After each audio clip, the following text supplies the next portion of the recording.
की जय। क्या फर्क पड़ता है, कोई दिक्कत नहीं, पता नहीं, जो धरी जाए सो धरी जाए, nothing to do, nowhere to go, देखो सुनो मत भूलो, whatever you are, be 100% Karnataka, किसी को आओ मत कहो, किसी को जाओ मत कहो, ना कुछ पाना ना कुछ खोना, who asked you in a zero complaint level, मौज में रहो, be happy।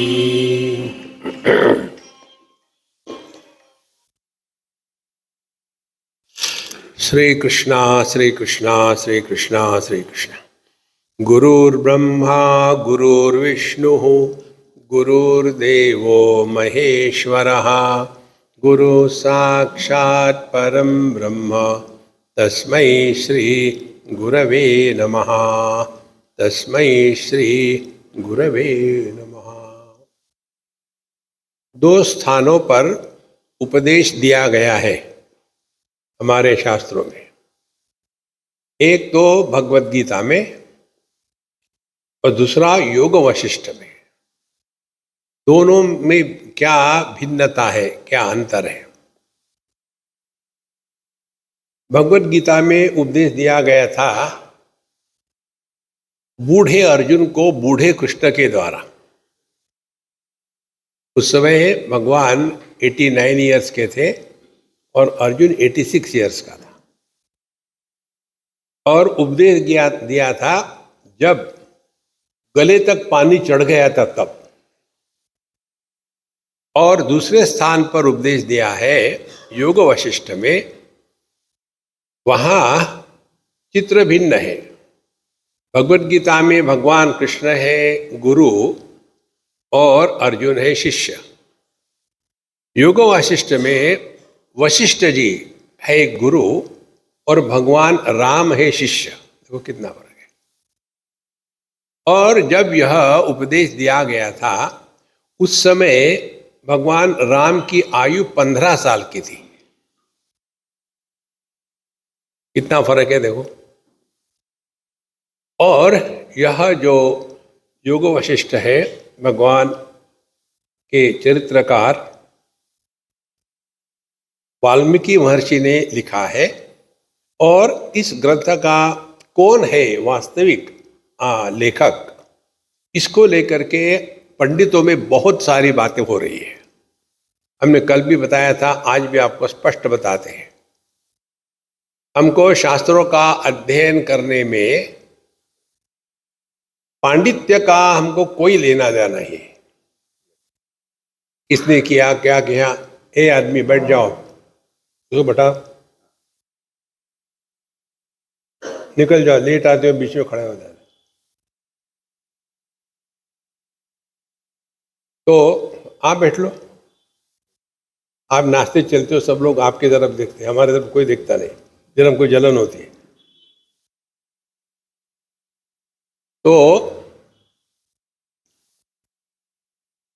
पांडित्य के दृष्टि से अध्ययन करना तो आपको पीएचडी मिल जाएगी, परमात्मा नहीं मिलेंगे। इसीलिए कभी भी शास्त्रों के अध्ययन में इस पांडित्य को नहीं लाना चाहिए। तो फिर कैसे पढ़े? जो हमको बताया है वो सत्य है, और इसको जीवन में कैसे उतारेंगे ताकि हमारा भला हो, ये इसका तात्पर्य है सभी शास्त्रों का। इसीलिए एक महत्व की बात है, शास्त्र का अध्ययन करने वाला व्यक्ति यदि श्रद्धा से संपन्न हो, श्रद्धा किन किन चीज़ों में, एक तो श्रद्धा परमात्मा पर, दूसरी गुरु पर, तीसरी शास्त्र पर, और चौथी अपने आप पर। ये 4 जगह में श्रद्धा होना आवश्यक है। इसीलिए एक अवधूत गीता में कहा है, ईश्वरानुग्रहातेव पुंसाम अद्वैत वासना महद भय परित्राणात् विप्राणाम उपजायते। ईश्वर का अनुग्रह, ईश्वर की कृपा हुई तो कैसे पता चलता है कि हमारे अंतःकरण में ईश्वर के प्रति, भगवान के प्रति श्रद्धा है, और श्रद्धा से जो होता है उसमें पॉजिटिव थिंकिंग होती है। जैसे हमारे बड़ों ने हमको डांटा, एक आध लगा दी, यदि श्रद्धा होगी तो हम क्या विचार करेंगे, नहीं इन्होंने जो डांटा है यह हमारे भलाई के लिए है। यदि श्रद्धा नहीं होगी तो हम निगेटिव करेंगे। इसीलिए जो शास्त्र में बताया है वो कैसे सत्य है, पहली बात। दूसरी श्रद्धा होती है साधु संतों पर, गुरु महाराज पर, क्योंकि उनको तो हमसे कुछ नहीं चाहिए। यदि हमारे आचार्य पर, गुरु पर श्रद्धा नहीं होगी तो क्या होगा, हम उनकी कही हुई बात को स्वीकार नहीं करेंगे। मालूम है, बताते हैं, तो आपको कभी उससे फायदा नहीं होगा। तीसरी बात, साधु संत क्या बताते हैं, देखो महाराज, जो आपकी इच्छा पूरा करते हैं वो आपको संसार में फंसाते हैं। जो आपको अपनी इच्छा के बंधन से मुक्त करते हैं वो आपके असली सहचिंतक है। इसीलिए हमको शास्त्र में जो बताया है यह हम स्वीकार करें। तो पहले ईश्वर की कृपा, गुरु की कृपा, और गुरु महाराज क्या कहते हैं, शास्त्र के सिद्धांत को हमारे गले उतारने के लिए प्रयत्न कराते हैं। और चौथी कृपा या श्रद्धा अपने आप पर, हाँ हम कर सकते हैं। देखो तुकाराम महाराज कहते हैं, केल्याने होता आहे रे आधी केलेची पाय। शुरू करो। हम लोगों का चक्कर है स्टार्टिंग ट्रबल। पुरानी एम्बेसडर कार, जब तक हैंडल नहीं मारो, धक्का नहीं मारो, चलती ही नहीं। इस प्रकार से 4 स्थान पर हमको श्रद्धा होनी चाहिए। इसलिए अब यह जो योग वशिष्ठ है उसमें 30,000 से ज़्यादा श्लोक है। अब इतने को तो कहाँ पढ़े, कहाँ समझाए। तो एक बहुत बड़े महात्मा हो गए, उन्होंने उसको एवरेज किया, उसमें भी उन्होंने 6-8 हज़ार श्लोक बनाए।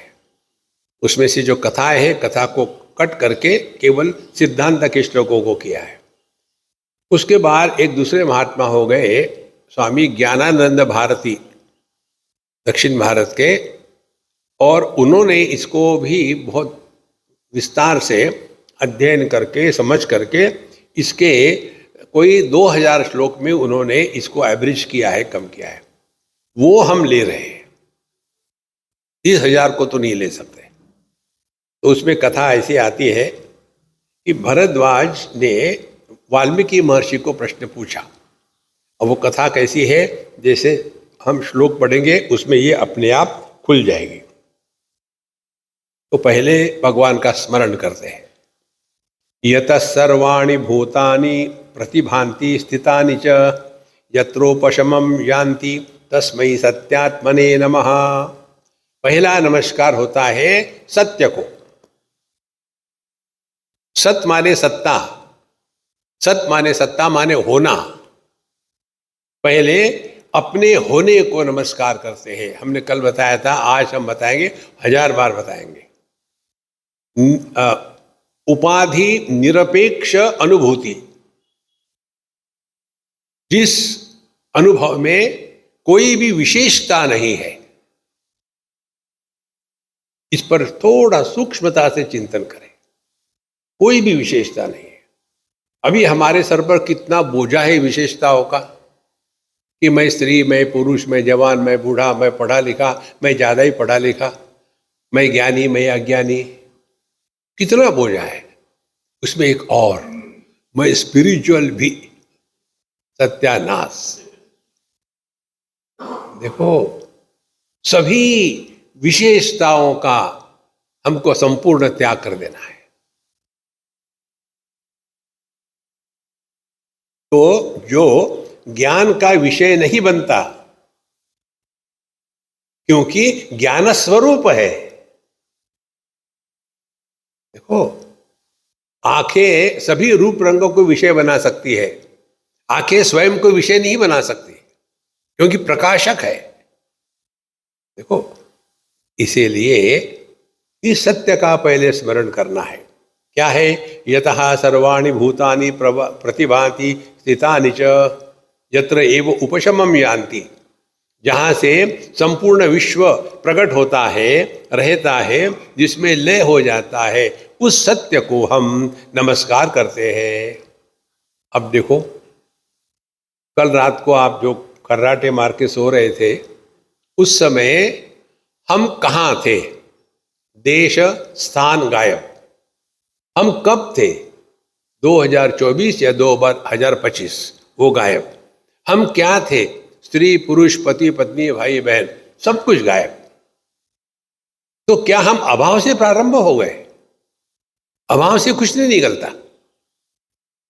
देखो, तो जहां से ये संपूर्ण सृष्टि प्रकट होती है, जिसमें रहती है, जिसमें लय हो जाती है, उस तत्व को हम नमस्कार करते हैं। सत्यात्मने नमः।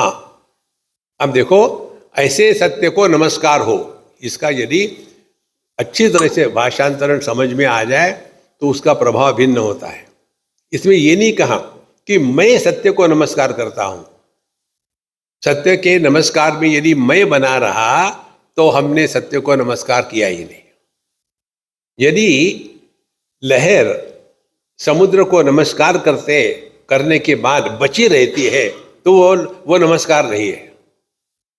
नमस्कार ऐसा हो कि जिसमें नमस्कार करने वाला ही गायब हो गया। इसीलिए सत्यात्मने नमः, उस सत्य को नमस्कार हो, जिसने नमस्कार किया वही गायब। अब देखो, आप लोग सोते हो रोज, कैसी है सोने की प्रक्रिया? पहली बात, मुझे सोना है, मैं पैदा हो गया। ये मैं क्या करेगा? दुनिया को त्याग करना शुरू कर देगा। दुनिया की हर चीज का त्याग कर दिया। उसके बाद घर में आ गए, घर के सब वस्तु, व्यक्ति, रिश्ते, नाते, सबका त्याग कर दिया। फिर बिस्तर में घुस गए, फिर वहाँ सबका त्याग करके अब कल क्या करना, इसका भी त्याग कर दिया। उसके बाद आखिरी में एक बचा रहता है, वो क्या? मुझे नींद चाहिए। I want to sleep, I want to sleep. जब तक कि ये आय है, मैं है, तब तक की नींद शुरू नहीं होती। जहां ये मैं जो सोना चाहता था, जब वो भी गायब हो गया, तब नींद शुरू होती है। असली नमस्कार वो है जिसमें मैं समर्पित हो जाता है। इसीलिए कहते यत्र उपशमम यान्ति तस्मै सत्यात्मने नमः। उस सत्य को नमस्कार जिसमें हम बचते नहीं। और इसीलिए अध्यात्म के क्षेत्र में ये एक बहुत बड़ी उपलब्धि है। हमको मान अपमान दोनों से कुछ मतलब नहीं। तो जिसको मान दिया जाता है और जिसका अपमान होता है, वो कहीं नहीं है। तो उसी को लेकर के पूरी जीवन की हमारी कहानी चलती है। तो इस प्रकार से पहले हमने अपने स्वरूप को पहचाना। दूसरी बात, दिवि भूमौ तथाकाश बहिरंतश्च में विभुः यो विभाति अभासात्मा तस्मै सर्वात्मने नमः।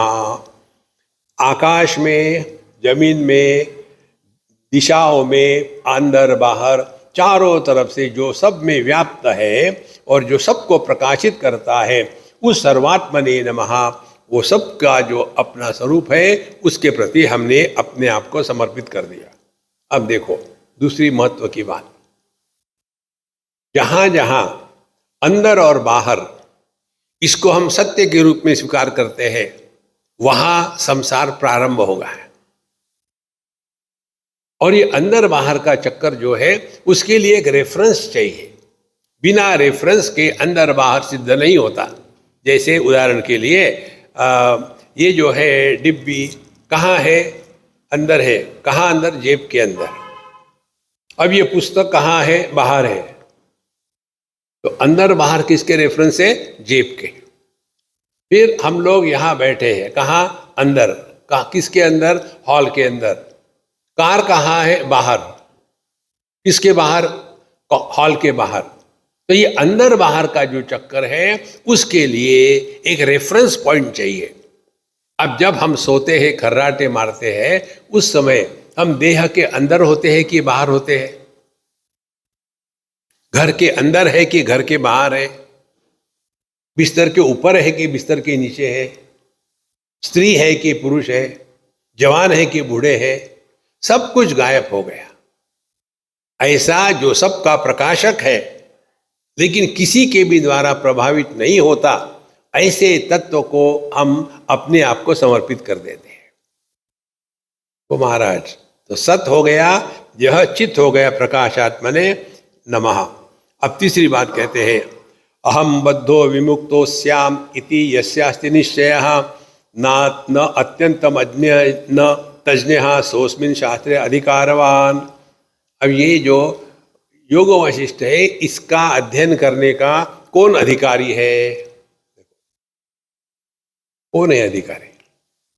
पहले कहते हैं, जो ये सोचता है कि मैं बंधन में हूं और मुझे मुक्त होना है। पहली बात तो ये है कि हम बंधन में है, यही हम स्वीकार नहीं करते। कहा बंधन है, सब कुछ तो ठीक ठाक चल रहा है, खाना पीना मिलता है, बीवी बच्चे बात मानते हैं और पैसे की कुछ कमी नहीं है, स्वस्थ है और समाज में बड़ा आदर मिलता है और घूम सकते हैं, सब कुछ ठीक है। कहाँ बंधन में है? देखो, ये तो बंधन का सौंदर्य है। हम बंधन में है यही पता नहीं, तो वो कैसे सोचेगा मेरा मोक्ष हो जाए? इसीलिए अहम बद्धो विमुक्त श्याम यस्यास्ति निश्चय, ऐसा जिसका निश्चय है। और कौन है? न अत्यंतम अज्ञ, जिसको ये मालूम भी नहीं कि हम बंधन में हैं। और उसी प्रकार से जो अपने स्वरूप को पहचानता है कि मैं सच्चिदानंद स्वरूप हूं, मुझ में कोई कमी नहीं, ज्यादा नहीं, असंगोहम असंगोहम असंगोहम पुनः पुनः सच्चिदानंद रूपोहम अहम, यह जो सच्चिदानंद स्वरूप है वह अपना स्वरूप है। ये जिसने अनुभव कर लिया है, माने दो एक्सट्रीम, एक तो जो अज्ञान की पराकाष्ठा में है और दूसरा जो ज्ञान की पराकाष्ठा में है, इन दोनों के लिए शास्त्र नहीं है। इसीलिए कहते हैं ना कि अभी बचपन से अभी से क्या अध्यात्म करना है, फिर कब करना है? जब ठीक से बैठ नहीं सकते तब मेडिटेशन के लिए बैठना है, जब सुनना कम हो जाता है तब सत्संग सुनना है, जब याद नहीं रहता तब कंठस्थ करना है। माने क्या, एक बार हम इलाहाबाद में थे, बहुत पुरानी बात है, और उनका एक लड़का था, कोई वकील वगैरह होंगे ये लोग, और लड़का बड़ा लंबा चौड़ा, चंड मुसंड के जैसा। और हम लोग खाना खाने के लिए बैठे, हमने कहा महात्मा जी बैठो, ऐसा खड़ा था एकदम, आप खाओ आप खाओ। अरे ठीक है, मैं खाने के लिए आया हूँ। तो उसकी माँ ने कहा मुझे कि स्वामी जी ये इतना नालायक है, अब क्या करे इसका, ये काम नहीं करता, खाता है, खा खा के देखो कैसा भैंस के जैसा बन गया है, और बोले अपने बाप को भी उठा के फेंक सकता है, अब क्या करूं इसका, इतना यूजलेस है, गुड फॉर नथिंग। तो मैं चुप रहा क्योंकि खाना खाना था। तो उन्होंने फिर कहा स्वामी जी आप इसको अपने आश्रम में ले जाओ।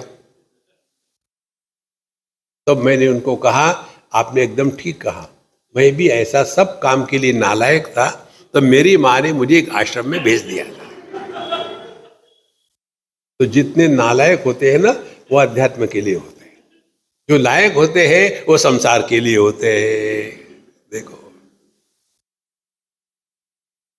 तो जिसने ये पहचान लिया है कि ये जीवन में हम कब तक ये करते रहेंगे, वही तम्बाकू वही चूना रगड़े जा रहे, खाने जा रहे। देखो, मरने के बाद यदि हम ऊपर चले जाए और भगवान ने पूछा भाई तुमको मनुष्य बना करके भेजा था, क्या किया तुमने, बताओ, हम क्या कहेंगे? अच्छा लिख लो, क्या 3 ट्रक चावल खाया और 6 टैंकर दूध पिया और इतने एकड़ की सब्जी को सत्यानाश किया। वो तो सब क्या बनाया, क्या गोबर। देखो संतो, जब तक के ये बात हृदय में नहीं आती, कितने आके चले गए, क्या फर्क पड़ा। इसलिए न अत्यंतम अज्ञा और तज्ञ सो अस्मि शास्त्रे अधिकारीवान। इसीलिए हमको ये समझना है कि हमने आज तक क्या, इसलिए उपनिषद में मंत्र आता है, परीक्षलोकान कर्मचितान ब्राह्मणः निर्वेदमायात न अस्ति अकृतः कृतेन तद्विज्ञानार्थम गुरुमेवाभिगच्छेत् समित्पाणिः श्रोत्रियं ब्रह्मनिष्ठम्। परीक्ष लोकान कर्मचितान ब्राह्मणः निर्वेदमायात। अपने जीवन में आज तक हमने क्या किया? कुछ जीवन में विशेषता है, जैसे सबके जैसे पैदा हो गए, फिर ऊपर बढ़ने लगे, फिर चौड़े होने लग गए, फिर भी बच्चे पैदा किए, और क्या है? तो आहार, निद्रा, भय, मैथुनंच, 4 बातें। खाना, सोना, गोबर बनाना, और उसके बाद बच्चे पैदा करना, और क्या क्या जीवन में। फिर हमारी विशेषता क्या है? धर्मो ही तेषाम अधिको विशेषः। जो धर्म का मार्ग है वो हमको अपने आप पर नियंत्रण लगाता है, और जिसका अंतःकरण नियंत्रित है उसी के अंतःकरण में जिज्ञासा प्रकट हो जाती है। जिस अंतःकरण में जिज्ञासा प्रकट होती है उसी अंतःकरण को शुद्ध अंतःकरण कहते हैं। तो ऐसे एकांत में शांत स्थिति में व्यक्ति जब पहुंच जाता है, तो ऐसे भरद्वाज ने अपने गुरु वाल्मीकि जी को पूछा। क्या पूछा? गुरुमासीनम एकांते वाल्मीकिम सर्वदर्शिनम पप्रच्छ प्रणतो भूत्वा भरद्वाजो मृदुस्वरम। गुरुम आसीनम एकांते, जब गुरु महाराज अकेले थे, शांत थे, कोई हड़बड़ाहट नहीं थी, उस समय उन्होंने गुरु महाराज को प्रश्न पूछा। हमारे यहाँ प्रश्न कब पूछते हैं? एक बार हम बम्बई में, दहीसर से बम्बई आ रहे थे ट्रेन में, दोपहर का समय था, तो ट्रेन खाली ही थी। बहुत पुरानी बात है, आज तो कभी भी जाओ भीड़ ही रहती है। तो एक जवान लड़का आया और मुझे कहता है, स्वामी जी मुझे मेडिटेशन के बारे में बताओ, जल्दी बताओ, मैं अगले स्टेशन में उतर रहा हूँ। तो मैंने कहा जब स्टेशन आएगा तब मुझे बताना, मैं बता दूंगा। बोले आ ही गया। मैंने कहा उतरने के बाद मेडिकल शॉप में जाना, वहाँ नींद की गोलियों का डब्बा ले लेना है और सबका सब इकट्ठा खा लेना। फिर क्या होगा, हमेशा के लिए तो मेडिटेशन में चले जाओगे। मेडिटेशन की सब्जी काटना है, मालूम भी नहीं, अब तो कुछ ना कुछ करते रहेंगे। आधे घंटे बैठेंगे, स्वामी जी अब मैं आधा घंटा बैठ सकता हूं, और क्या करना है मेडिटेशन में? आपको भैंस के जैसा 8 घंटे बैठना है। देखो संतो, इसीलिए कब पूछना है, क्या पूछना है, किस स्थिति में, जहां मिले पकड़ के शुरू हो गया। तो गुरु आसीनम एकांते, फिर वाल्मीकि, गुरु महाराज वाल्मीकि जी को, कौन है ये? सर्वदर्शी नाम, इनको सभी चीजों का ज्ञान है। पप्रच्छ प्रणतो भूत्वा, फिर उन्होंने प्रणाम करके स्पष्ट रूप से पूछा।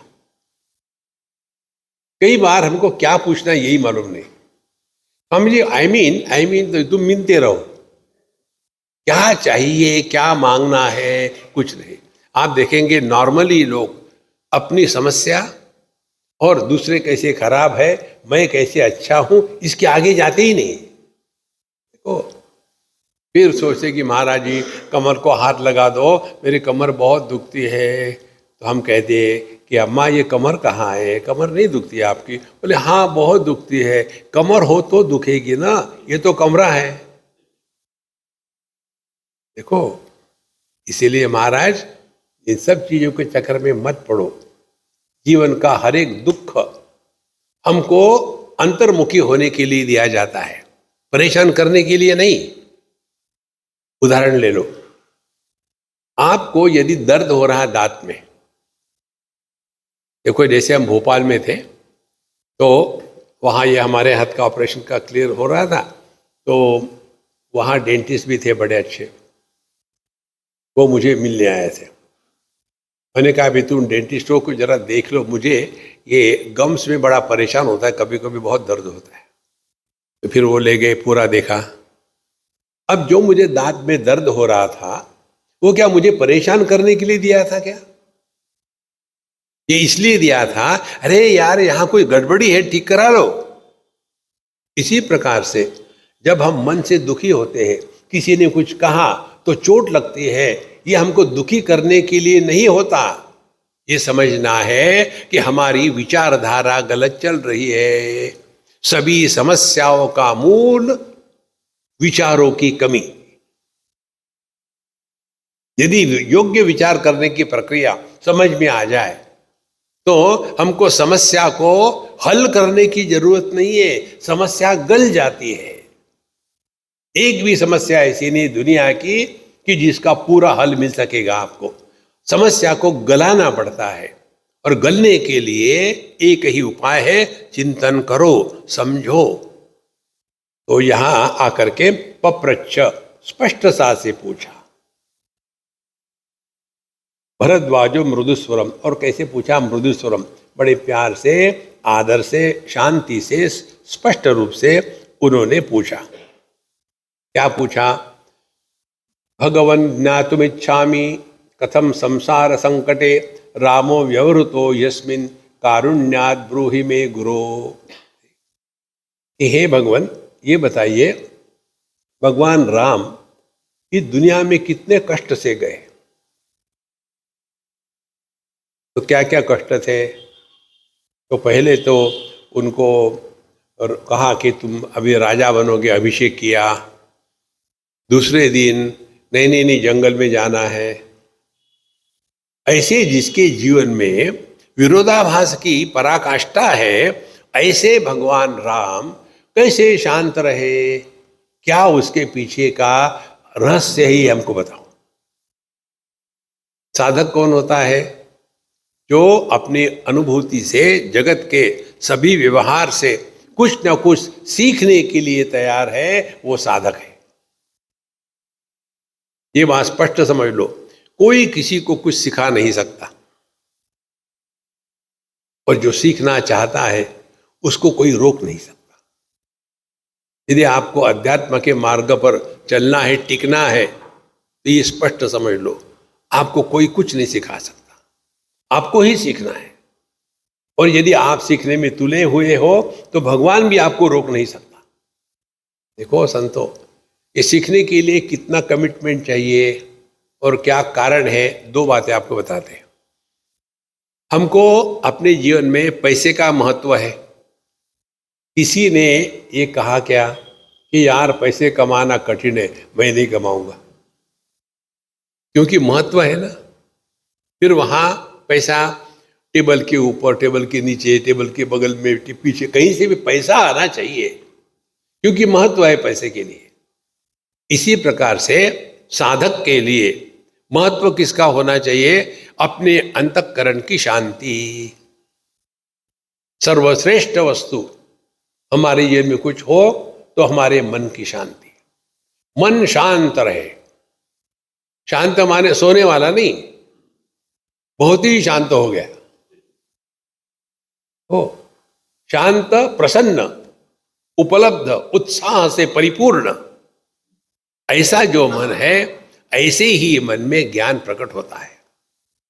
देखो, इसीलिए इन्होंने पूछा कि भगवान ज्ञातुमिच्छामि कथम संसार संकटे।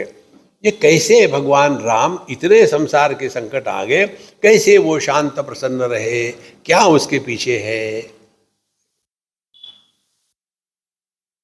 यदि अभी आप आजकल देखो ना, ये जो पॉलिटिकल लोग होते हैं, इतना करेंगे। अब जब कोई चीफ मिनिस्टर या मिनिस्टर कोई बनना हो तो सब कुछ भूल करके एक दूसरे को मारने में लग जाते हैं। हम तो देश की सेवा कर रहे हैं, अपना जेब भर रहे हैं। वो संतो, इसीलिए यह क्या था कि जिसके कारण भगवान राम शांत प्रसन्न रहे। रामो व्यहृतो यस्मिन कारुण्यात् ब्रूहि मे गुरु। इसीलिए करुणा करके, कृपा करके मुझे बताइए ये कैसे संभव हुआ।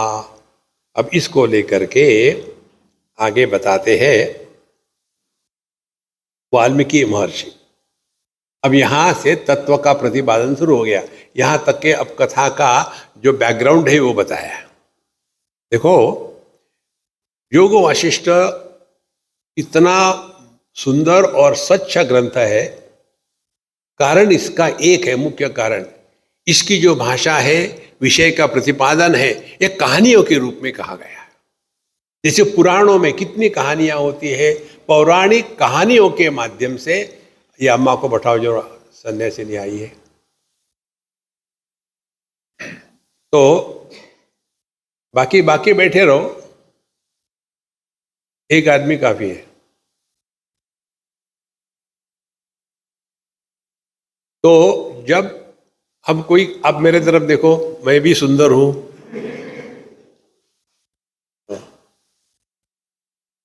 आप जब उधर उधर देखते हो मुझे जलन होती है। ठीक है, मैं इतना सुंदर नहीं, थोड़ा बहुत तो हूं ना। देखो, तो योग वासिष्ठ का सौंदर्य यही है कि कहानियों के माध्यम से बताया है, क्लिष्टता नहीं है। जैसे पुराणों में कहानियां होती है, कितनी कहानियां पुराणों में, भागवत महापुराण में कहानी आती है भगवान दत्तात्रेय की। अवधूत थे और मस्त राम थे। तो उनको एक राजा ने पूछा कि तुम्हारे पास तो कुछ भी नहीं है, फिर तुम इतने मस्त चुस्त स्वस्थ कैसे हो। तो उन्होंने बताया, मैं इसीलिए खुश हूं कि मेरे पास कुछ नहीं है। जिसके पास कुछ होता है वो परेशान होता है। तो बोले, आपके गुरु कौन है, किसने आपको सिखाया। बोले, मुझे किसी ने नहीं सिखाया। फिर मेरे एक नहीं 2 दर्जन गुरु है। जो दरिद्री होते हैं ना, उनका एक ही गुरु होता है। मेरे 2 दर्जन गुरु है और किसी गुरु ने कुछ सिखाया नहीं मुझे, मैंने सीखा है। आकाश से मैंने ये सीखा, वायु से ये सीखा, अग्नि से ये सीखा। उस दिन हमको ये बात समझ में आएगी कि गुरु सिखा नहीं सकता, हमको सीखना पड़ता है। अब ये जो सिद्धांत है, ये यदि क्लिष्ट भाषा से उसके ऊपर भाष्य करके सिखावे तो किसी के दिमाग में नहीं जाएगा, लेकिन इस कहानी के माध्यम से कितना स्पष्ट हो जाता है। इसी प्रकार से योग वासिष्ठ में सभी की सभी बातें भिन्न भिन्न कहानियों के माध्यम से बताई है और सिद्धांत प्रतिपादित किया है। यहाँ जो हम लोग पढ़ेंगे इसमें वाल्मीकि महर्षि इसी प्रकार से हमको प्रस्तुत करेंगे। पहले सिद्धांत, फिर कहानी और फिर कंक्लूजन। ये 3 स्टेजेस से यह विषय का प्रतिपादन होता है। और वाल्मीकि महर्षि कहते हैं, वासना विविधा प्रोक्ता शुद्धा च मलिना तथा मलिना जन्मनो हेतु शुद्धा जन्म विनाशिनी। कहते हैं कि 2 प्रकार की वासनाएं होती हैं। वासना का तात्पर्य क्या है, संस्कार। 2 प्रकार के संस्कार है। एक संस्कार वो है जो संस्कारों को और जन्म देता है। दूसरा संस्कार वो है कि जो संस्कारों को मिटाता है। देखो, अब उदाहरण ले लो, कैसे संस्कारों को जन्म देता है कि हमने कुछ सोचा कि हम करेंगे, करने लग गए, लेकिन वो करने से सुधरने की जगह में और खराब हो गया। फिर उसको सुधारने गए, फिर और खराब हो गया। जैसे ये माताएं कई बार खाना बनाती है ना, कि देखो इसमें क्या हो गया, इसमें नमक ज़्यादा हो गया, तो ऐसा करते हैं थोड़ा इसमें पानी डाल देते हैं तो नमक घुल जाएगा। फिर पानी ज़्यादा हो गया, फिर थोड़ा इसमें चीनी डाल देते हैं, फिर ज़्यादा मीठा हो गया। जो बनाया था वो तो गायब हो गया, बाकी सब कुछ हो गया। इसको कहते हैं सुधारने के चक्कर में हम अपना सत्यानाश कर लेते हैं, वो अशुद्ध वासना हो गई। देखो, शुद्ध वासना क्या है। शुद्ध वासना, उदाहरण के लिए आपके कपड़े को कुछ मैला लग गया है, तो वो मैला क्या है, वो तो बाहर से आया है, कपड़े के साथ तो था नहीं। फिर उसको निकालना है तो फिर हम साबुन लगाते हैं, डिटर्जेंट लगाते हैं, वो भी तो बाहर से आया है। लेकिन बाहर से आया हुआ साबुन, डिटर्जेंट उस मैल को निकाल करके फिर उसको भी निकाल देते हैं हम। ऐसा कहेंगे क्या, नहीं यार बड़ा एक्सपेंसिव साबुन लाए थे, अब इसको लगाए रहने दो, नहीं, उसको भी निकाल देना है। इसी प्रकार से दुनिया के विषयों को हटाने के लिए राम नाम ले लो तो दुनिया के विषय हट जाएंगे और फिर राम नाम भी गायब हो जाएगा, केवल आप रहोगे। देखो, इसको कहते शुद्धा वासना। तो वासना द्विविधा प्रोक्ता, शुद्धा च मलिना तथा। मलिना जन्मनो हेतु, और मलिन वासना क्या है, काम क्रोध लोभ मोह मद मात्सर्य, इसी को लेकर के बस हमको पुनरपि जननम पुनरपि मरणम, इस चक्कर में हम जिंदगी भर फंसे रहेंगे। तो संतो, यम यम वापि स्मरन भावम त्यजत्यन्ते कलेवरम तम तमे वैति कौन्तेय। हे कुंती पुत्र, मरते समय आपने जो चिंतन किया, जो आखिरी विचार था, वह आपके अगले जन्म का ब्लूप्रिंट होता है। जब हम जाते हैं ना किसी कॉन्ट्रैक्टर के पास, मेरा मकान बना दो, कैसा मकान चाहिए, ये ब्लूप्रिंट है, तो उसने बना दिया। और फिर हम गए देखने के लिए, ये तुमने क्या बना दिया, ड्राइंग रूम 2x6 तुमने लिखा है, उसके बाद टॉयलेट 40x60। वहां क्या टॉयलेट की पंगत बजानी है, इतना कैसा बनाया, अरे तुमने ही दिया था ये, हमने कुछ नहीं किया। इसी प्रकार से हम भगवान को अपना ब्लूप्रिंट देते हैं। मरते समय जो अंतिम विचार होगा वो हमारे अगले जन्म का ब्लूप्रिंट होता है। देखो, एक जगह की बात है, वहां एक के घर में एक लड़का पैदा हो गया और छोटा सा बच्चा बचपन से ही अपने दादी के चक्कर में पड़ा। उसको कुछ नहीं चाहिए, दादी चाहिए, दादी चाहिए। और ये बुढ़ाओं जो होती है ना, माताएं या पिताएं, ये बच्चों को लेकर के स्वयं परेशान, उसको परेशान, वो बच्चों के माँ बाप को और परेशान कर देते। अब आपने अपना जीवन बर्बाद कर दिया, उनको उनका करने दो, नहीं नहीं हमको मदद करेंगे।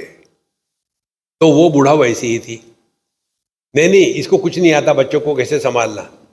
अरे वो उसका बच्चा है, वो जो मर्जी है करे, नहीं नहीं नहीं उसको कुछ नहीं आता, मैं करूंगी मैं करूंगी। धीरे धीरे हर चीज उसको, दूध पिलाना, खाना खिलाना, नहलाना खिलाना, सब कुछ।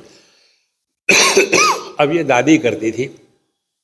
पहले तो ठीक है 2-4-6 महीने, फिर 6 महीने हो गए, साल हो गया, सोएगा भी दादी के साथ, 8 महीने, 1 साल, 2 साल, 3 साल। अब बच्चे में एनर्जी कितनी होती है, दादी की एनर्जी कम पड़ रही। उसके बाद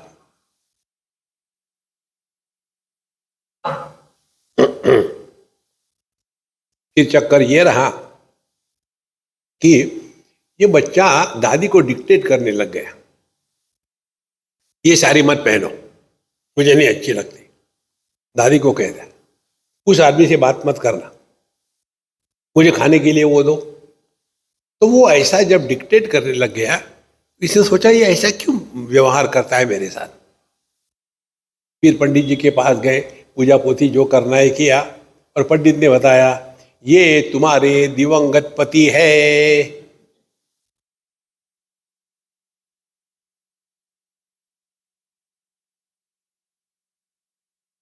इसीलिए आपको यदि मुक्ति चाहिए तो ये बस स्पष्ट समझ लो, विवाह होने के बाद अपने बच्चों से दूर रहो। जितने हम घर देखते हैं, एक नहीं दो नहीं हजारों, हर घर की समस्या बुढ़ाऊ लोग हैं। वो दूर रहना नहीं चाहते।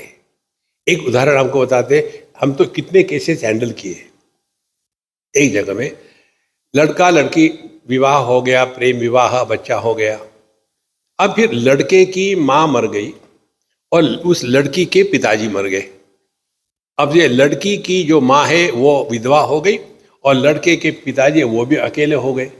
अब क्या करें, और दोनों चाहते बच्चे के साथ रहे, तो कैसे रहे, दोनों को भिड़ा दिया, पति पत्नी को। बेटा फिक्र मत करो, मैं तुम्हारे साथ हूं। देखो, इसीलिए संतो, आप यदि अपना सबका भला करना चाहते हो ना, तो बच्चों से दूर रहो। 24 घंटे उन्हीं का असर। हर लड़की जब शादी होके आती है ना, उसके जीवन की एक एक कल्पना होती है, मेरा घर ऐसा होगा, मैं उसमें ऐसा फर्नीचर लगाऊंगी। ये उसका घर है, आपका नहीं है। जब वो बच्चे थे तो आपके घर में रहते थे, अब उनका घर हो गया, आप उनके घर में रहते हो, लेकिन वहां जाकर के अपनी ही चलाएंगे तो घर में झगड़ा होना स्वाभाविक है। मुझे मालूम है बुढ़ाओ लोगों को ये मेरी बातें पसंद नहीं है, लेकिन मैं यहां किसी को खुश करने के लिए नहीं आया हूं, सत्य है ये। कितनी जगह हमने देखा है। इसीलिए ये मलिना वासना जो है, ये जन्म नहा हेतु, इसी के कारण फिर हम संसार में फंसे रहते हैं। देखो, मलिना जन्मनो हेतु शुद्धा जन्म विनाशिनी। इसीलिए जो हमारे शास्त्रों में आता है ना, वर्णाश्रम व्यवस्था, वर्ण माने ब्राह्मण क्षत्रिय वैश्य शूद्र, आश्रम माने ब्रह्मचारी गृहस्थी वानप्रस्थ सन्यासी। वानप्रस्थ माने अब वन में प्रस्थान करने के लिए तैयारी करो। वन में प्रस्थान करने की तैयारी का तात्पर्य, किसी से सेवा मत लेना, किसी को ऑर्डर मत करना, अपनी डिमांड मत रखना, अपना काम स्वयं करो। देखो संतो, तब जाकर के हम अध्यात्म के मार्ग पर चल रहे हैं। हमारी स्पिरिचुअलिटी माने क्या? 5 स्टार स्पिरिचुअलिटी नहीं, तो द्विविधा प्रोक्ता, मलिना जन्मना हेतु और शुद्धा जन्म विनाशिनी। ये शुद्ध वासना भूयो न जन्मानर्थ भाजनम ज्ञात ज्ञेयास्ति उच्चन्ते जीवन मुक्ता महाधिया। ये शुद्ध वासना भूया न जन्म अनर्थ भाजनम, जिनकी ये शुद्ध वासना हो गई। तो शुद्ध वासना क्या है? हमारे अंतःकरण में अपने रिश्ते नाते और जो धन दौलत है उसके विचार न आवे। देखो, जो जगत के वस्तु जो है ना संग्रह, इनर्ट वर्ल्ड, ये है सूखा कचरा। जितने रिश्ते नाते हैं ये है गीला कचरा। दोनों एक कचरे की गाड़ी में डाल दो। देखो कैसे डालना है? छोड़ के जंगल जाए? नहीं नहीं, वहां भीड़ है, वहां मत जाना। अपने ही घर में रहो, लेकिन अब दुनिया से उपरत होना शुरू हो जाओ, नहीं तो मरते दम तक के फिर वही बात आती है। स्वामी जी, मरने के बाद क्या होता है? जो जिंदा है वो खुश हो जाते, बूढ़ा उग गया। देखो संतो, ये सिद्धांत समझ लेना, जगत में हमारी किसी को भी आवश्यकता नहीं है, लेकिन ये हमारी भ्रांति है। मेरे सिवा ये दुनिया चलेगी कैसे? एक गांव में एक बुढ़िया थी।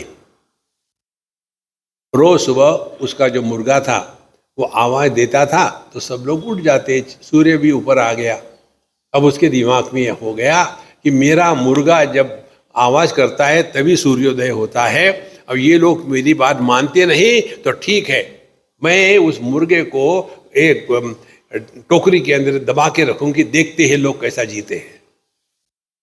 वैसी हमारी स्थिति है। इसको कहते काकतालीय न्याय, वास्तविक कुछ नहीं होता। तो ये शुद्ध वासना भूया न जन्म अनर्थ भाजनम, जिनकी शुद्ध वासना क्या है? अब हमको काम क्रोध लोभ मोह मद मात्सर्य मेरा तेरा, इससे धीरे धीरे उपरत होना है। कस्त्वम को हम कुतमायातः कामे जननी को मे तातः इति परिभावय सर्वमसारम विश्वम त्यक्त्वा स्वप्न विचारम भज गोविंदम भज गोविंदम। देखो संत, तो ज्ञात ज्ञेयास्ते उच्चन्ते। तो ज्ञात ज्ञेया माने क्या? जीवन में जो कुछ जानना था वो उन्होंने जान लिया। कल भी आपको पूछा था हमने, क्या हम जानते हैं मरते समय महात्मा गांधी का वजन कितना था? नहीं जानते। कुछ फर्क पड़ा? तो अमेरिका का चौथा प्रेसिडेंट कौन था? हम लोग नहीं मालूम यार। कुछ फर्क पड़ा? देखो, इस हॉल में ये जो लकड़ी की लाइनें लगाई कितनी है, कितनी भी होगी, क्या फर्क पड़ता है? फर्क किसमें पड़ता है? हम जानते हैं कि हम कौन है। ज्ञात ज्ञेया। देखो संतो, ईंट पत्थरों का जीवन वैसा ही नष्ट हो जाता है, उनका कोई जीवन है ही नहीं। उसमें धीरे धीरे प्रगति हो गई प्रकृति में, फिर वहां से पेड़ पौधे बन जाते हैं। ईंट पत्थरों में सत्ता मात्र है, पेड़ पौधों में सत्ता के साथ जीवन भी है। फिर और इवोल्यूशन हो गया, फिर पशु पक्षी बन गए। पशु पक्षियों में सत्ता भी है, जीवन भी है, ज्ञान भी है, और अब मनुष्य है। मनुष्य में सत्ता भी है, पशु पक्षी ये जीवन भी है, ज्ञान भी है, और आनंद भी है। जब हमारे माध्यम से आनंद प्रकट होने लगेगा, तब समझ लेना हम इस भगवान के क्षेत्र में आध्यात्मिक मार्ग पर चल रहे हैं। नहीं तो कंटिन्यूसली कंप्लेन के सिवा कुछ है ही नहीं। इसीलिए अपना जो मंत्र है उसमें लिखा है ना कि living at zero complaint level, complain करना बंद कर दो, तब जाकर के धीरे धीरे हम शांत प्रसन्न रहेंगे। ऐसी जिसकी वासनाएं शुद्ध हो गई है, वो ज्ञानी महाधिया जीवन मुक्ता, वही जीते जी ही मुक्त है। जीवन मुक्ति पदम प्राप्त यथा रामो महामनाः तत्तेहम शृणु वक्ष्यामि जरा मरण शांतये। तो भगवान राम में और अर्जुन में क्या फर्क था? भगवान राम 15 साल के आयुष्य में ही जीवन मुक्त हो गए थे, और अर्जुन इतना बूढ़ा होने के बाद भी मैं अरु तोर तोर तय माया, इसी को लेकर के जिंदगी भर मैं अपने गुरु को कैसे मारूं, मैं अपने दादा को कैसे मारूं। माने आपका गुरु आपका दादा होगा तो मुझे मारने में कोई आपत्ति नहीं। संसार तो यही है, मैं अरु मोर तोर तय माया। तो जिस प्रकार से भगवान राम ने महामना राम, महामना जो श्रेष्ठ ज्ञानी है, उन्होंने जीवन मुक्ति पदम प्राप्त, उन्होंने जीवन मुक्ति को प्राप्त होने के पश्चात तत्ते हम शृणु वक्ष्यामि, फिर मैं तुमको बताऊंगा जिसके द्वारा जरा मरण शांतये, फिर हम जो बुढ़ापा और मृत्यु है इनके भय से मुक्त हो जाएंगे। देखो, 6 प्रकार के भय होते हैं जीवन में। इन 6 भयों से जो मुक्त है वो स्वर्ग में पहुंच गया है।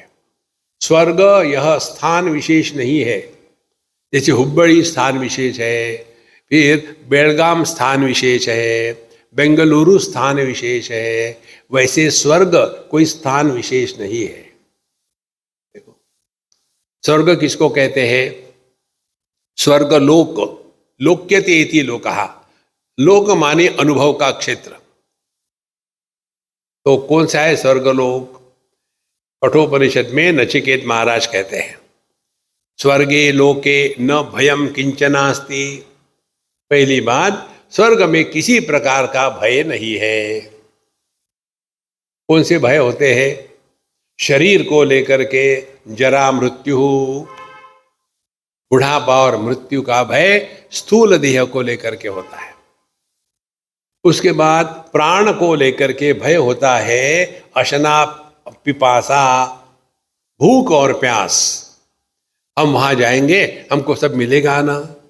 जैसे हम जब चाइना जाते हैं ना, तो वहां से आने के बाद कोई ना कोई मिल ही जाता। पूछते, स्वामी जी आप चाइना में गए थे, वहां क्या खाते थे?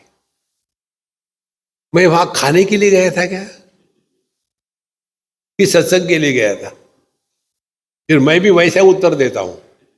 वहां जो है ना कॉकरोच का अचार बड़ा टेस्टी होता है।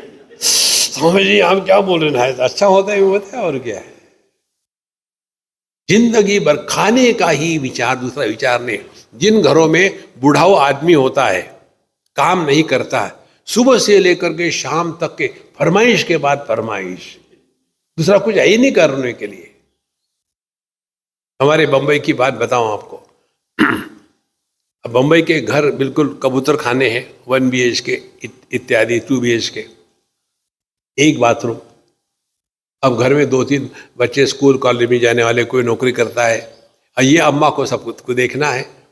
और वो कहते सीधी सीधी अपने बुढ़ाऊ पति को, सुबह सुबह जो है ना, आप घूमने जाया करो। कहाँ घूमने जाओ? हम लोग कहाँ हैं? अंधेरी में। अच्छा ऐसे करो, कुलाबा तक घूम के आ जाना। ऐसा क्यों? इसलिए एक बार तुम घुस जाते हो बाथरूम में तो यद गत्वा न निवर्तन्ते, निकलते ही नहीं। अरे बाकी भी लोगों को काम धंधा करना है ना, देखो। नहीं तो फिर सुबह से लेकर के, हाँ बहू आज ब्रेकफास्ट के लिए क्या बनाया, कुछ नया बनाओ, मेरा असर खाओ। सुबह से शाम तक के खाने के सिवा विषय है ही नहीं कुछ। देखो महाराज, ये आपको अच्छा नहीं लगता लेकिन सत्य है ये। इसीलिए जीवन मुक्ति पद प्राप्त यथा रामो महामनः तत्ते हम शृणु बक्षामि जरा मरण शांतये। जरा मरण की शांति माने स्वर्ग में न तत्र त्वम न जरया बिभेति, वहां मृत्यु और बुढ़ापा नहीं, और अशना पिपासे, भूख प्यास का चक्कर नहीं, और तीसरा मन को लेकर के शोक मोह। शोक होता है भूतकाल को लेकर के, ऐसा नहीं किया करना चाहिए था। हमारे तैत्तिरीय उपनिषद में आता है, बुढ़ापे में व्यक्ति को सबसे कष्ट देने वाला बाहर का व्यक्ति नहीं होता, अपना ही मन होता है। 2 चीजें आदमी को काटती है जिंदा। पहली बात, किमहगम साधुना करवमिति, किमहगम पापम अकरवम। जब मैं जवान था तो मैंने गलत कार्य क्यों किया, अब क्या करें। जब मैं जवान था तब मैंने योग्य काम क्यों नहीं किया। ये 2 चीजें बुढ़ापे में आदमी को काटती है। इसी को लेकर के हम जो बताते हैं उसको अमल करो। कौन सी बात करनी है? अपने भूतकाल के बारे में बोलना 100% बंद कर दो। किसी के बारे में कुछ जाना नहीं, और हमको अपने बारे में किसी को बताना नहीं। क्योंकि बुढ़ापा भूतकाल किसका था? देह का। हम तो वर्तमान ही है, लेकिन हमारा तादाद में देह के साथ होने के बाद, जब मैं जवान था, देखो मैंने ये नहीं करना चाहिए था लेकिन किया, अब क्या हो सकता है। देखो महाराज, इसके लिए हमने आपको एक महामंत्र बताया था, Who asked you? एक हम आपको कहानी बता दी। ये कहानी हमने कई बार बताई है, कहानी है, सत्य नहीं है, समझाने के लिए बता रहे, उसी को सत्य मानोगे। एक बार एक सज्जन ने हमको पूछा, स्वामी जी आप स्वामी जी कैसे बने? तो हमने कहा मैं बताऊंगा लेकिन किसी को मत बताना। तो ठीक है। देखो मुझे 2-4 लोगों को मारने के कारण जेल में डाल दिया था, हमेशा के लिए, जन्मठेप। फिर मैं सोचा क्या करूं क्या करूं। फिर मैंने वहां के लोगों को करप्ट किया और जेल से भागा। फिर सोचा बाहर पकड़ लेगा कोई, क्या करे। तो फिर मैं 2 हो सकता है, एक तो पॉलिटिशियन या तो बाबा जी, दोनों चोर होते हैं। तो फिर मैंने सोचा पॉलिटिशियन तो नहीं बन सकता, तो मैं बाबा जी बन गया। लेकिन देखो यार, मैं तुमको बताया, किसी और को मत बता। नहीं नहीं स्वामी जी, किसको बताऊंगा। उसका भी एक दोस्त होता है, उसने उसको, उसने उसको, उसने उसको। और एक आदमी मेरा दोस्त था, उसने मुझे कहा स्वामी जी आपके बारे में लोग क्या क्या बोल रहे हैं। शुरू कहाँ से हुआ था? पूर्णमदः पूर्णमिदं पूर्णात् पूर्णमुदच्यते। संतो, अपने भूतकाल के बारे में बोलना बंद करो। भगवान के सामने कसम खाओ। कोई पूछता है हमको, बोलो कि मुझे याद नहीं, मुझे मालूम नहीं है। जितना आप भूतकाल के बारे में नहीं बोलोगे उतना आप वर्तमान में रहोगे। वर्तमान में रहना यही अध्यात्म है। भूतकाल तो आपका था ही नहीं, भूतकाल देह का था। उस समय देह के साथ तादात्म्य होकर के जो व्यक्तित्व था वो व्यक्तित्व तादात्म्य के साथ ही खत्म हो गया है। लेकिन बुढ़ाओ लोग, बेटा हम बताएं आपको, जब हम छोटे थे ना तब हम पेड़ पर चढ़ता थे, आप बंदर हो गए, पेड़ पर चढ़ते थे। निकल जाओ इस भूतकाल के भूत से। ये जो एनआरआई के माँ बाप होते हैं ना, जाते हैं अमेरिका इत्यादि स्थानों पर, और वही अपना इंडिया का स्टाइल, बच्चों को डांटना, वहां कोई किसी के नहीं सुनता। एक दादा ने कहा अपने पोते को, दिन भर तुम घर में बैठे खेलते रहते हो, बाहर जाके खेला करो। उसने देखा दादा की तरफ, उठा, अपना गेम लेकर के बाहर जाके बैठा। तुम अपना काम करो ना, क्यों किसी के जीवन में दखल लेते हो? देखो संतो, इसीलिए कहते हैं जीवन मुक्ति पदम प्राप्त। और ये भगवान रामचंद्र को बचपन में ही मालूम हो गया था कि दुनिया ऐसी ही है, ऐसी ही रहेगी, इसको सुधार नहीं सकते आप। तो ये स्पष्ट समझ लेना।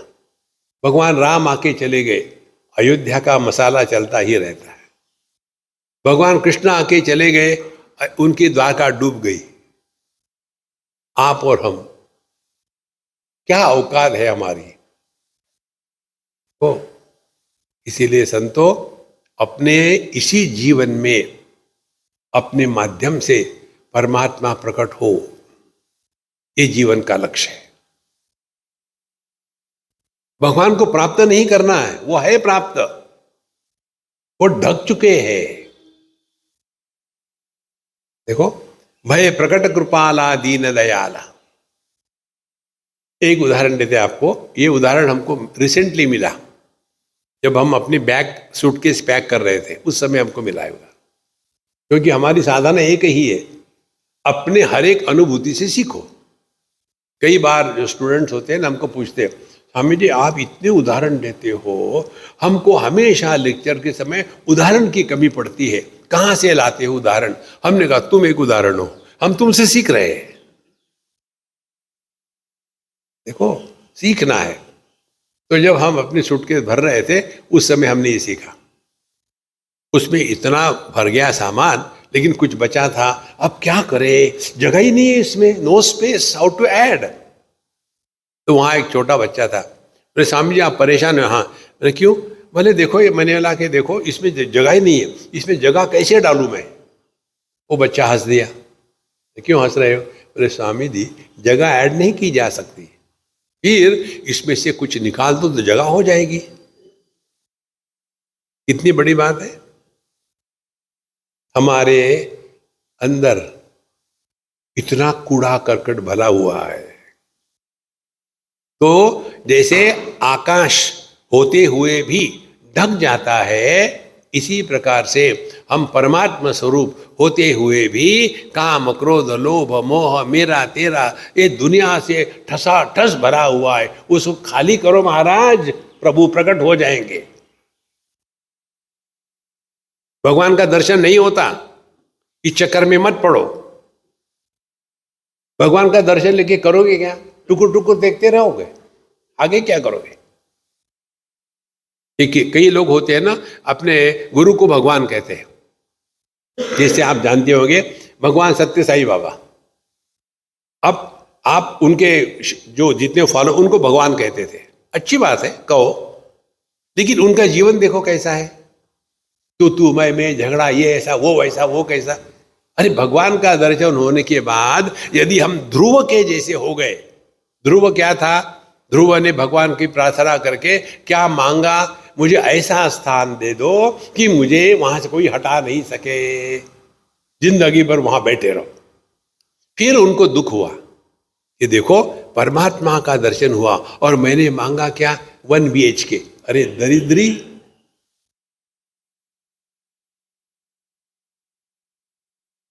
हमको कुछ नहीं चाहिए, इतने खाली हो जाए कि प्रभु प्रकट हो जाए। नहीं तो कितनी डिमांड चलती है, ऐसा वैसा ऐसा, दिन भर दिमाग कुरकुर कुरकुर चलती ही रहता है। हमारे मेडिटेशन की क्या बात, यही बात है। आपने देखा होगा यहाँ कहीं की रोड बहुत खराब है और समझो एक ट्रक है पुराने वाला और उसमें ये बिल्डिंग का सामान भरा हुआ है, पत्थर है, मिट्टी है, लोहा है, सब कुछ है और स्लोप अपवर्ड है। और ये पुराना होने के कारण ट्रक, उसको ये बंद हो गया तो शुरू होता नहीं। तो फिर ये लोग क्या करते हैं, बीच में घुर घुर घुर घुर घुर घुर करते रहते, बंद ना पड़े। और ट्रक ऊपर ऐसे चढ़ रहा है, वहां लाल बत्ती आ गई, आगे नहीं बढ़ सकता, तो क्या करेगा? घुर घुर घुर घुर करते रहता है ना। इसी प्रकार से मेडिटेशन के लिए बैठे, घुर घुर घुर घुर, अंदर में तूफान चल रहा है, मेडिटेशन चल रहा है, किसको धोखा दे रहे हैं? आज वो ट्रक की जब आवाज चलती है उसमें सुगंध आता है क्या? देखो संतो, अकेले अपने आप में अकेले रहे, चाहे कुर्सी पर बैठो, बेड पर बैठो, पद्मासन से बैठो या आरामासन से, कोई फर्क नहीं पड़ता। अपने आप से बोलना बंद करो।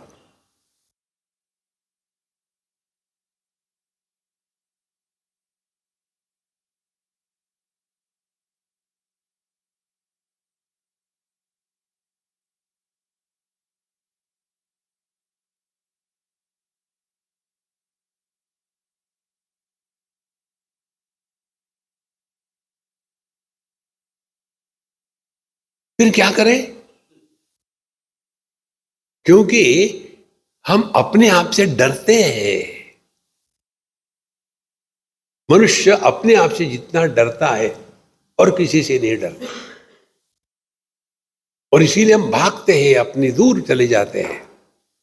या तो व्हाट्सएप होगा या टीवी होगा या म्यूजिक हो, कुछ ना कुछ, अपने आप से डरते हैं।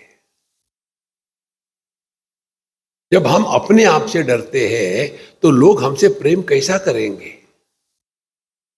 जीवन की जो परिपूर्णता है इसी में है। We love everyone and everybody loves us. ये तभी होगा जब हमने तेरा मेरा का गणित है इसको शांत कर दिया है। इसलिए जीवन मुक्ति पदम प्राप्तो यथा रामो महामनः तत्तेहम शृणु वक्ष्यामि जरा मरण शांतये। तो यह जो बुढ़ापा, मृत्यु इत्यादि के भय को जो हम ढो रहे हैं, इससे हमको अपने आप को बचाना है। अब इसके बाद कहानी शुरू होती है। विद्या गृहाद विनिष्क्रम्य स्वगृहे वसत सुखम द्रष्टुम तीर्थाश्रम श्रेणी रामस्योत्कंठितम मनः ततः पितरमामंत्र्य तीर्थयात्रार्थमुद्यतः नदी तीराणि पुण्यानि वनान्यायतनानि च। विद्या गृहाद विनिष्क्रम्य स्वगृहे वसतः सुखम। भगवान राम ने स्कूल में जाकर के जो पढ़ना था गुरुकुल में पढ़ लिया, फिर घर में आ गए। घर में आने के बाद बड़े शांत मस्त थे और प्रसन्न थे। फिर उन्होंने अपने पिताजी माने दशरथ जी से कहा, दशरथ तो राजा थे और इनके पुत्र राजकुमार, कहा कि देखो पापा, मैंने आज तक आपको कुछ नहीं मांगा कि मुझे आईफोन चाहिए, ये गेम, कुछ नहीं मांगा। फिर मैं चाहता हूँ कि पूरे देश का भ्रमण करूँ, तीर्थ क्षेत्र, साधु संत, जगत का जीवन क्या है इसको देखूं और उससे कुछ सीखूं। तो इसीलिए कहते विद्यागृह विनिष्क्रम्य स्वगृहते वसता सुखम तीर्थाश्रम श्रेणी, तीर्थ आश्रम इत्यादि जो कुछ है शुद्ध शुद्ध नदियों के किनारे या जहाँ भी जंगलों में, वहाँ मैं जा करके देखूं कि क्या है। मेरा मन बड़ा उत्कंठित हो गया है।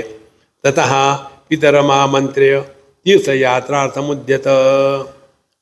फिर उनके पिताजी माने दशरथ जी ने कहा ठीक है भैया तुम जाओ, अच्छी बात है। और नदी तीराणी पुण्यानी वनानी आयतनानि च। फिर उन्होंने नदियों के तीर पर क्या क्या चलता है, पवित्र जो स्थान है, भिन्न भिन्न जो जंगल है, नैमिषारण्य इत्यादि, वहाँ के साधु संत कैसी साधना करते हैं, वहाँ कैसे रहते हैं, ये सब का सब ये देखो। और संदृश्य पुनरागत्य देह स निवसत सुखम, ये सब देख करके वो वापस आ गए। तो अथ अनषोडशे वर्षे माने 15 साल, जब उनके 16 साल भी पूरे नहीं हो गए थे, अथ अनषोडशे वर्षे वर्तमाने रघुद्वहा जगाम अनुदितम कार्शम शरदी वामलम सरहा। वापस आने के बाद अब भगवान राम की ऐसी बात हो गई कि अनुदिनम कार्शम, उनको किसी में इंटरेस्ट नहीं रहा, खाना पीना बंद हो गया, बस बैठे रहते थे, किसी में इंटरेस्ट नहीं। और इसीलिए उनकी जो हेल्थ थी वो डाउन होने लग गई। जिस प्रकार से शरीरी वामलम सराहा, जैसे किसी तालाब से पानी सूख जाए तो कैसे सूखा हो जाता है, वैसे ही चिंता पर वशस्तुष्णिम अव्यापारो बभूवः। फिर वो इतना वो चिंता करने में लग गए कि जगत के साथ किसी से बोलना, किसी से कुछ बात करना, सब कुछ उनका एकदम बंद हो गया। ये बन गई भूमिका। देखो, क्योंकि अब उनके जीवन से हमको क्या सीखना है, क्योंकि जब उन्होंने दुनिया में देखा ऐसा ऐसा है, तो देख करके उनके मन में वैराग्य प्रकट हो गया। देखो, छोटा बच्चा हो, बूढ़ा हो, भाई वही तो चल रहा है, दूसरा क्या है। कहीं रोग है, कहीं स्वास्थ्य है, कहीं दुश्मन है, कहीं दोस्त है, कहीं अच्छा है, और आगे क्या है, व्हाट नेक्स्ट। देखो, इसीलिए जो मंत्र आपको बताए थे ना, परीक्षा लोकान कर्मचितान ब्राह्मण निर्वेदमायात। यदि हम अपने जीवन के भूतकाल को झुक करके देखें तो क्या होगा, आज तक हमने क्या किया जीवन में।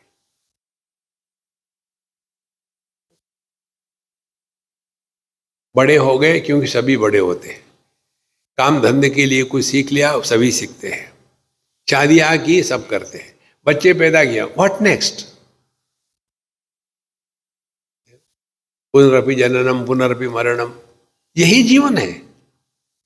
कि जीवन का कुछ उच्च लक्ष्य हो सकता है, ये तब होगा जब हमारे जीवन में कोई ऐसी घटना हो जिससे हम सीख सके। देखो महाराज, इसीलिए हमने आपको पहले बताया था, हमारे जीवन का हर एक दुख हमारे भलाई के लिए होता है।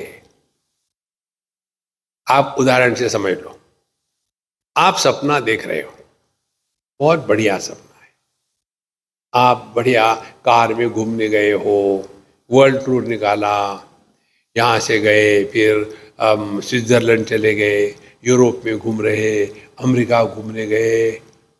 ऐसा सपना टूटेगा नहीं। फिर उसी सपने की कार का किसी दूसरे गाड़ी के साथ बहुत जोर से एक्सीडेंट हो जाता है, एकदम सपना टूट जाता है। इसी प्रकार से सब कुछ गुड़ी गुड़ी चल रहा है, कहीं ना ये सपना टूटेगा नहीं। जब कुछ अनएक्सपेक्टेड हो गया, एकदम झटका लगता है। और इसीलिए भगवान हमारे जीवन में कष्ट का आह्वान कराते हैं। कितनी महत्व की बात है। एक कथा आपको पता होगी, तुलसीदास जी महाराज का जीवन। वो जब पैदा हुए थे, उनका नाम राम बोला कहते थे लोग, तो उनकी माँ उसी समय मर गई। उनको उनकी देखभाल एक आश्रम में किसी पुरुषों ने की थी, और वही जीवन उनका गया। सब कुछ पढ़ते रहे, सब कुछ करे, विद्वान थे। लेकिन उनके जीवन में स्त्री एक बार भी नहीं आई, ना माँ, ना बहन, ना दादी, ना मामी, ना कुछ नहीं, केवल पुरुष। और जब वो कथा करते थे तो एक आदमी ने देखा कि ये लड़का मेरे लड़की के लिए अच्छा है और उसकी शादी करा दी। अब उनके साथ विवाह होने के बाद उनके जीवन में स्त्री पहले बार आगमन हुआ तो कितना आकर्षण होगा पहली बार। और फिर एक बार जब वो अपनी कथा करके आए तो बहुत जोर से बारिश हो रही थी और गंगा जी बड़ी बह रही थी एकदम भर के वाराणसी की बात। अब जब घर गए तो देखा अरे पत्नी तो है नहीं, कहाँ गई कहाँ गई कहाँ गई। अब वो उसकी सिवा नहीं रह सके तो हिंदी सिनेमा के हीरो के जैसे फिर ये कर वो कर, एक शव बह रहा था पानी में, उस पर बैठ करके पहुंच गए जहाँ पहुंचना था और फिर पीछे से पेट से ऊपर चढ़ करके अपने पत्नी के घर में कूदे उस कमरे में। वो देखने के बाद हिंदी सिनेमा के हीरो उनके पत्नी ने कहा इस हड्डी मांस चमड़ी के लिए तुम इतने पागल हो गए हो, इतने ही पागल यदि भगवान राम के लिए हो जाओ ना तो भगवान राम तुमको प्राप्त हो जाएंगे। इतना काफी था। एक साधारण कथाकार से एक बड़े संत का जन्म हुआ। दूसरा होता तो ठीक है तू समझते क्या हो, मैं दूसरी शादी करूंगा।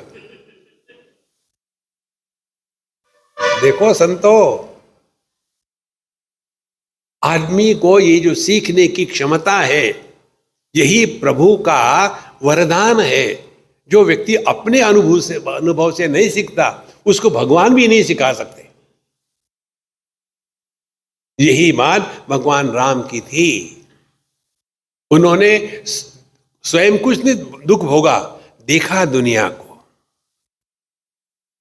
देखो ज्ञानी और अज्ञानी साधकों में यही फर्क होता है। अज्ञानी साधक क्या कहेंगे, जीवन में दुख आया तो उसको रिएक्शन करेंगे, फिलोसोफर बन जाएंगे। और ज्ञानी क्या होते हैं, उनको स्वयं को दुख भोगने की कोई आवश्यकता नहीं। जैसे अगला आदमी मदिरा पान करता है और मदिरा पान करके अपना भी सत्यानाश करता है, घर वालों का भी सत्यानाश करता है। ये सीखने के लिए आपको मदिरा पान करने की कोई आवश्यकता नहीं। गिनी पिग बहुत है दुनिया में, वो लोग कर रहे हैं, उनसे सीखो ना। देखो इसीलिए साधक हम में पैदा हो गया, ये कैसे पता चलेगा? रोज ये करो, ये नहीं आप मुझे पता है लेकिन मैं बताता हूं। एक बढ़िया कॉपी बनाओ और उसमें लिखो आज मैंने क्या सीखा। कॉपी का टाइटल। रोज एक बात, एक चीज सीखना। अब 24 घंटे में एक भी नहीं सीख सकते क्या हम? रोज एक नई चीज। ऐसे नहीं कि एक दिन से फिर डी टू, ऐसे नहीं। रोज नई चीज सीखो। और जब आप स्वयं सीखते हो तो भूलोगे नहीं। जब बताया जाता है तो भूल जाते, अरे मैं भूल गया। इसीलिए भगवान राम का यह जो जगत को देखने के बाद मन की स्थिति थी, यही साधक का लक्षण होना चाहिए। और उसके पश्चात क्या हो गया, फिर कहानी चलती है, उसको हम कल के सत्र में देखेंगे। ओम पूर्णमदः पूर्णमिदं पूर्णात् पूर्णमुदच्यते पूर्णस्य पूर्णमादाय पूर्णमेवावशिष्यते। ओम शांति शांति शांति। हरि ओम। श्री गुरुभ्यो नमः। हरि ओम।